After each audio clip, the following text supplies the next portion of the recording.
Is Portland, Oregon a good place to live? I know you're thinking about moving here, and the first thing that comes to your mind is, could I just live in Portland, Oregon? Well, I'm not from here either. I'll give you a perspective of somebody who moved here. We're going to talk about the important things like cost of living, the weather, pros and cons of things to do, safety, everything.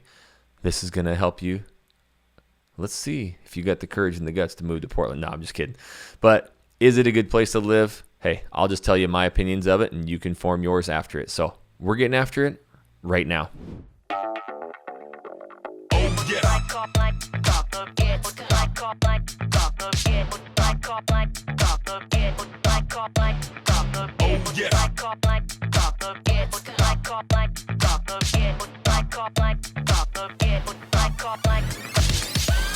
What's up, everybody? This is Jackson Wilkey with the Real Agent Now Group right here in the Portland Metro. If this is your first time to this channel, you want to learn everything about what it's like to work, eat, sleep, live, play, and if Portland is a good place to live, make sure you tap that subscribe button and you click the bell so you're notified every time we do a new video. And we honestly get so many phone calls, emails, text every single day from people moving, relocating here. We absolutely love it. So thinking about moving anywhere in the Portland Metro, make sure you give us a call, shoot us a text, send us an email.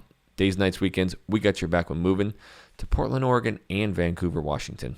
The first aspect of this that I want to talk about is you're moving to Portland, Oregon. You're trying to figure out, okay, can I live there? I've been watching the news, kind of looks like a shit show, and I just want to figure out if it's a good place for me to live or not. Some of you, a lot of our clients, we've helped over 200 people move, relocate, and buy a house here.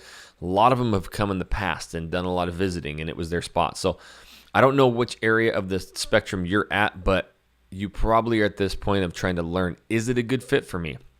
That's my goal with this video, is just going through some of these major points to give you that inside information, and then you can make your decision. So the first thing I want to talk about is the cost of living. So immediately we want to rush and just look online at house prices, and we're going to judge everything off of that. Yes, it is probably the biggest purchase that we make, right? So housing prices the last 2 years across the country, they've gone bananas. Same thing happened in Portland. So you have to realize, yes, the housing market has really started to pick up. I want to talk about that for a second, because what we saw in the last 2 years was just insane, right? And now we have this inflation, and we've got interest rates going boom, boom, boom, 4, 5, 6, 7%.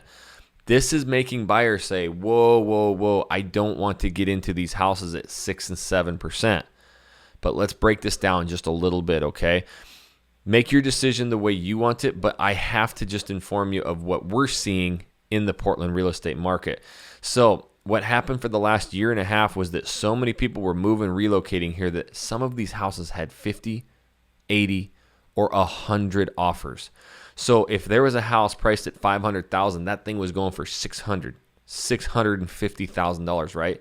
Well, it's not appraising for that a lot of times, so who has to pay for that, right? These buyers are coming out of pocket, waiving appraisal, so now you got to come out of a pocket $150,000. So the good news is the equity was going up so fast that you were basically gaining that money back in equity, but you still had to come out of pocket for that. So with the interest rates actually starting to rise 4%, 5%, 6%, 7%, it's actually starting to drop how many buyers there are. Houses are sitting a little bit longer. It doesn't mean they're defective. It just means there's less buyers out there. So when you actually start doing math, and when we have Zoom calls with our clients, our lenders on there, we can actually show, hey, okay, you're going to buy a $500,000 house or a $600,000, whatever it is. That interest rate now went up 1 point or 2 points. So your payment may have only gone up $300 or $500 a month, but we're probably going to be able to get in, for the most part, right at asking. You're actually going to get to shop homes instead of just finding one and 500 people putting offers. You'll get to go in and look at homes. We actually get to look at inspection reports. We're not waiving inspections anymore. So we can actually start looking like a normal buyer again, and get that at list price to where we don't have to come out of pocket another $50, $100, $150,000. So you may be able to keep a lot more money in your bank account, right? Stay a little bit more liquid, have more time to shop, and your payment on the same exact house may actually be a couple $100 more. But that's the thing too, is people or listing agents now are having to list that house properly, right?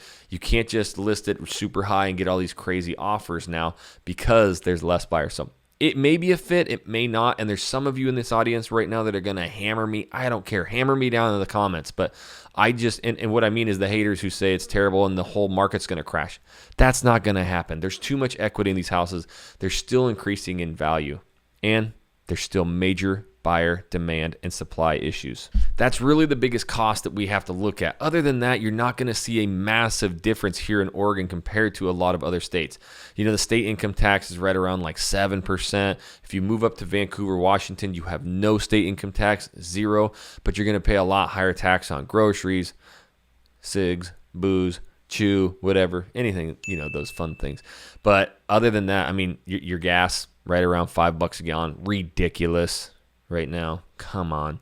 But, you know, compared to, you know, some of these other Western cities and the comparative, what am I trying to say? Or the cost of living. It's so much more affordable. And that's what we're seeing in Portland is that compared to even just our neighbor to the northwest there, Seattle, we're about half the cost of homes there. So, hey, it just is what it is. And that's what people want to know. Number 2, is it raining every day? No, it ain't that bad. And, you know, it's actually end of June right now, so the sun's coming out. Yeah, it's like the only sun we get for the entire year. I'm kidding. But that's the thing. Everybody's like, oh, my gosh, it's so great, and you have to take these pills, and you're going to be depressed, and it rains every day. And it's like, you will die. I think some of the locals who've never left and they just are seeing all this stuff, they kind of talk like that. Or people who don't like, you know, the Northwest weather patterns, and they're more of like, get me to Arizona or the Sunbelt city or something. But it's just the way that you look at things. Yes, it rains a lot more often in Portland than you're going to see in most cities. That's just a fact. 150 days a year. The majority of that is an absolute just micro little skiff, like little teeny bit. It's just a little bit in the morning. So the days is a lot of rain. The actual annual percentage of rain or actual annual inch of rain is about 33 inches. So that's the national average. So comparatively speaking to some of these areas, they get 60, 80, 90 inches of rain like down in the south, but they just get all that in like one day. Here, you're going to see it. You're going to string in the winter some gray days, a week, 2 of gray days. I've never had to take a pill in my life for vitamin C or D deficiency or whatever. It doesn't bug me. And I came from North Idaho where it snows 4 or 5 months out of the year. So the Portland weather to me is like the easiest weather ever to enjoy. It's never really that cold in the winter. And you get hot in the summer. We go swimming a lot, but it's never like too blatantly hot either. So weather to me, pretty easy. And that's what makes it so green and pretty. Number 3 is safety. You've probably seen it all over the news. I'll address it. I've done other videos on it. The riots downtown, they stay downtown. It's unfortunate. I think those people are just absolutely asinine for what they're doing, and they're defacing business owners' properties. It's just retarded, but it is centralized to downtown. I don't know if I'm really supposed to talk about it much, but you know, the homeless situation, if you look, a lot of it's grown a little bit. When you drive towards downtown, it's changed a little bit, but the majority, 99.9% of our clients are moving out to the suburbs of Portland, Oregon. They're not moving to downtown. You're just not going to see it out those ways as much. So these are conversations we have on Zoom. We love when people call, reach out. We show areas on the map. We listen to you, your story. What do you like? What do you not like? And we're helping you to place you. But overall, I've been living out on the west side, the Beaverton areas. You don't even know the riots are going on. In fact, I get calls from like family and friends are like, oh my God, are you alive? I'm like, why? What's going on? They're like, oh, the whole town's burning down. Everything's burning and there's fights and guns and riots. And I'm like, I didn't even know about it. Stay away from downtown when that crap goes on. You'll be fine. I still go downtown. We go down there and hit the Saturday markets, go down to shopping, Pearl District, Eaton. It's just fine. 4, is there enough to do in Portland, Oregon?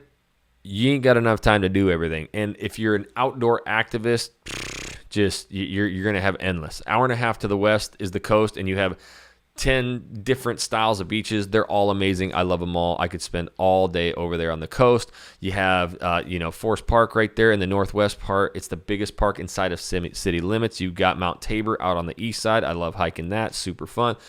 Endless outdoor activities. You've got parks galore. You've got so many, like, kind of these master plan communities like Progress Ridge with all the movie theaters and fishing lakes and There's skate parks everywhere. I love taking my kids to skate parks. They're all over the place. You got, the Portland Pickles for baseball. You got the Portland Trailblazers. Maybe we'll get an MLB team.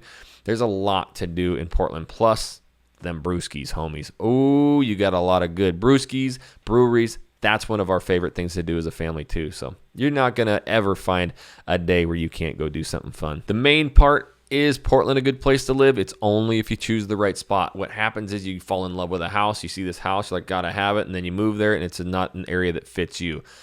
That's what used to happen until we created the #1 relocation team that's helped over 200 clients find their dream spot, then home. So we love when you call, reach out, you tell us 2-3 things you like, you don't like. You start telling us your story, what you like in an area, and we start knowing not only like cities, but then we narrow it down to neighborhoods and actual streets. This is exactly what you like right here. And then when you come in town, you tour those areas, we show you, you're like, yes, that's it. So it's all a feel thing. The only way we can help you do that, you got to reach out. You got to give us a call, shoot us a text, send us an email. Days, nights, weekends, we got your back with moving to the Portland Metro. And until the next video, guys, we'll catch you later.